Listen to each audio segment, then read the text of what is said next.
First off, I think this clip pretty much sums up the general reaction to this episode. Whoa. Now that I got that out of the way, let's get this over with. So it turns out that the Castle Restoration Project was not just a one-note wonder. Though I have to ask, did Celestia Luna really give it to Twilight for hers or her keeping, or are they planning to bring it back for their own uses? Well, anyway, Spike has this,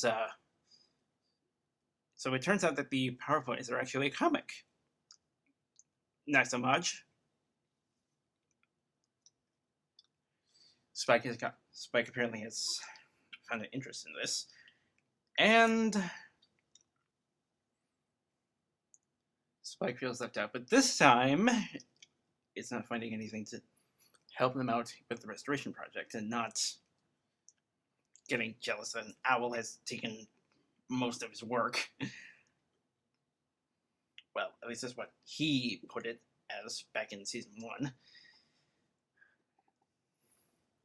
So anyway, he gets to the, I think the climactic part of the book, and finds out that pages are missing.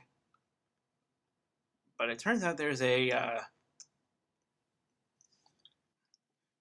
footnote which, knowing temptation strikes at unexpected points.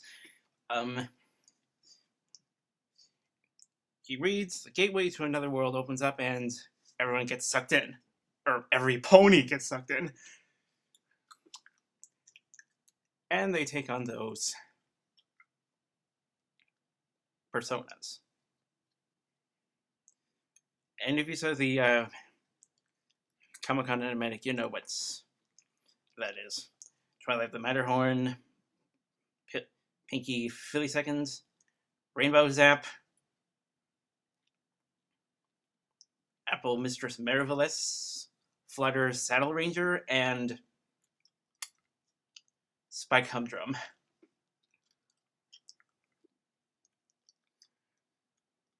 Oh, and what a surprise. It turns out that the villain that we're going after, the maniac, was not betrayed by Luna. Because, well, did you look at the color? That could have been her. So anyway, so yeah, Main Six and Spike take on the role. So yeah, Main Six and Spike take on roles, and apparently no one else doesn't. So why make maniacs fur color like Luna's when she's not going to play her? Then again, that leaves it open for fanfictions of movie making. So once Spike is finished with all the explaining, they chase the maniac to her secret lair, or her former shampoo factory, quote unquote,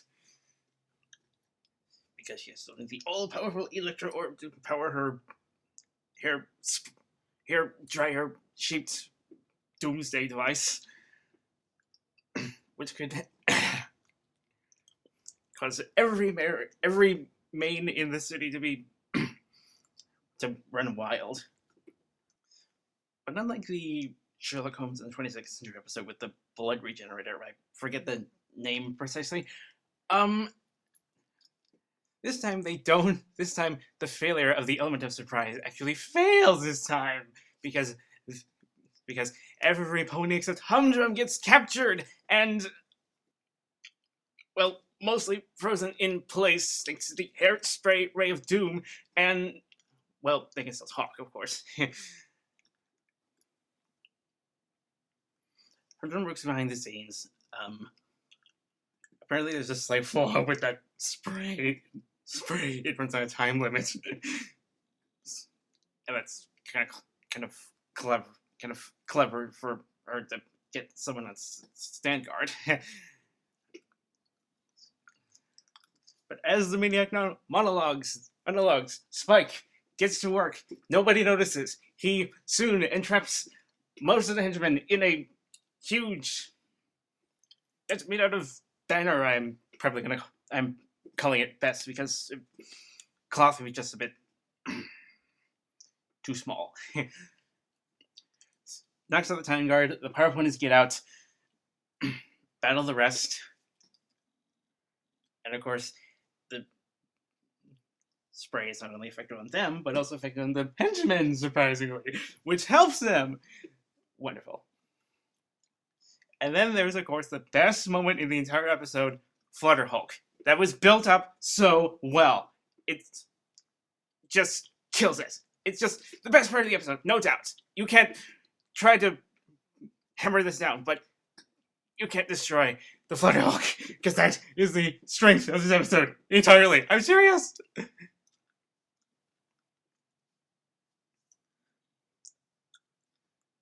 So the villainess is defeated. They get out of the dimension, and remember that it was another dimension because it turns out that this was a enchanted comic book. That's a first for Ponies, I guess, and probably only exclusive in magical worlds like Equestria. And before we get, I better get down the references aside from the Hulk. The Maniac's origins are similar to the Joker's origins, as well as Two-Face's. Well, animated series-wise, and also the Creep from the animated series. I'm surprised nobody has gotten this.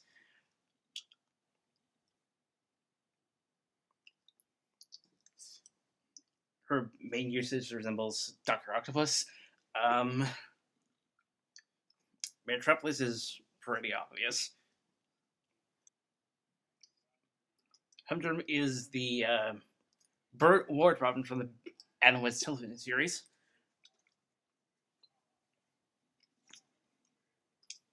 Philly Second is Flash. Marvelous is Wonder Woman with gadgets similar to Batman. Zap is Thor and Storm together. Radiance is Green Lantern. And Matterhorn is loosely based off Cyclops from the X-Men. Oh, and before I wrap this up, we have a new writer, Betsy McGowan. And it took 3 people to write this, not 2. That's a new record. So overall, this episode does have some nitpicks, but overall, it was a lot of fun. I'm serious. Really, it's worth a watch. So, 3.5 out of 5 at best. So I guess that's 3 animatics from the Comic-Con down, 1 more to go, and that's the Apples to the Core song sequence. Probably the next episode? Or later. I have no idea, but that's coming. So, see you next week, I guess?